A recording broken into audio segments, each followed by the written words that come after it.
इन दिनों पहाड़ी क्षेत्रों में प्रवासी कई सालों बाद कंदमूल फल हिंसर का आनंद ले रहे हैं। दरअसल हिमालयी रसबेरी हिंसर का जवाब नहीं।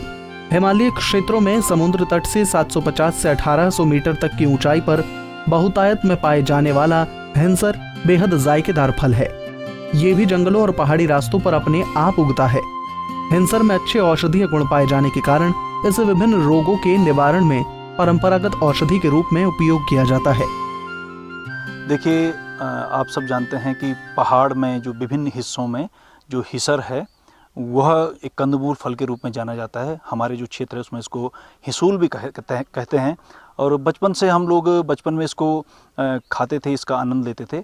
और आजकल जो मई और जून का जो महीना है इसमें पुनः जो हमारे तला नागपुर के जो क्षेत्र है उसमें हिसूल बहुत ही अधिक हो रखे हैं और जो यहाँ के लोकल लोग हैं, स्थानीय लोग हैं, वो हिसर का पूरा आनंद ले रहे हैं। दरअसल हिंसर में अच्छे औषधीय गुण पाए जाने के कारण इसे विभिन्न रोगों के निवारण में परंपरागत औषधि के रूप में भी उपयोग किया जाता है।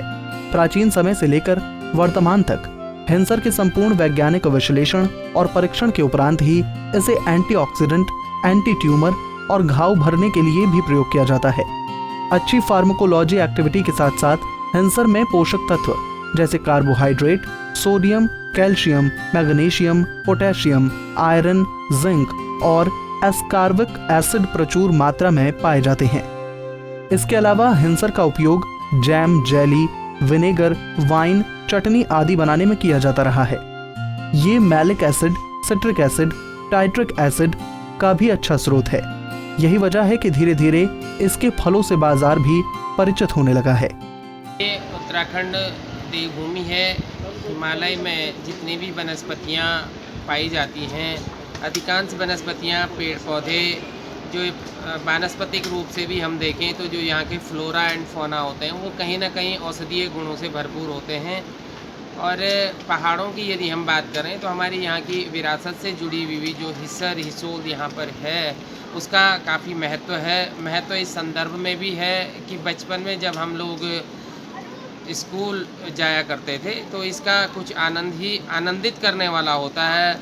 चाहे वो घास के लिए जाने वाली महिलाएं हों जो पहाड़ों की रीत जिन्हें माना जाता है, अथवा छोटे बच्चे जो स्कूलों को जाने वाले हों या किसी टोली में कहीं पर इसके पेड़ों के नज़दीक, इन फलों के नज़दीक जाते हों तो निश्चित ही जिस तरह का ये फल दिखाई देता है इसी तरह से व्यक्ति को भी, उसके नज़दीक जाने वाले बच्चों को भी मंत्रमुग्ध कर देता है। और ये अवश्य है कि हिसर नाम का जो ये फल यहाँ पर पाया।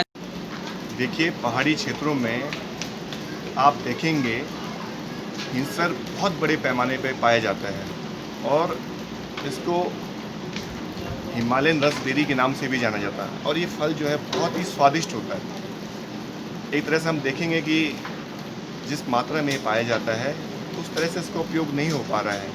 ये पेड़ पर ही इसके जो फल हैं वो ख़राब हो जाते हैं, या गांव के कुछ लोग होंगे जो इसका स्वाद लेते हैं लेकिन इसका उपयोग हम कहीं भी नहीं कर पा रहे हैं। जबकि जो ये हिंसर है ये औषधीय गुणों से बहुत ही ज़्यादा भरपूर है। इसका उपयोग हम आयुर्वेदिक दवाइयों में करते हैं, इसका उपयोग हम चटनी बनाने में कर सकते हैं, इसका उपयोग जैम जेली बनाने में कर सकते हैं। ये तमाम तरह से इसका उपयोग हो सकता है और इसमें एंटीऑक्सीडेंट की मात्रा भरपूर मात्रा में पाई जाती है, विटामिन की मात्रा इसमें पाई जाती है। तो इतना कुछ गुण होने के बावजूद हम इसका वास्तव में सदुपयोग नहीं कर पा रहे हैं। सरकार को इस पर गंभीरता से सोचना चाहिए। इसको एक तरह से रोजगार से हम जोड़ सकते हैं। हालांकि पहाड़ इन दिनों इस फल की खूब पैदावार कर रहा है, जिसका आनंद बाहर से आने वाले प्रवासी भी जमकर ले रहे हैं। पंजाब केसरी टीवी के लिए रुद्रप्रयाग से भूपेंद्र भंडारी की रिपोर्ट।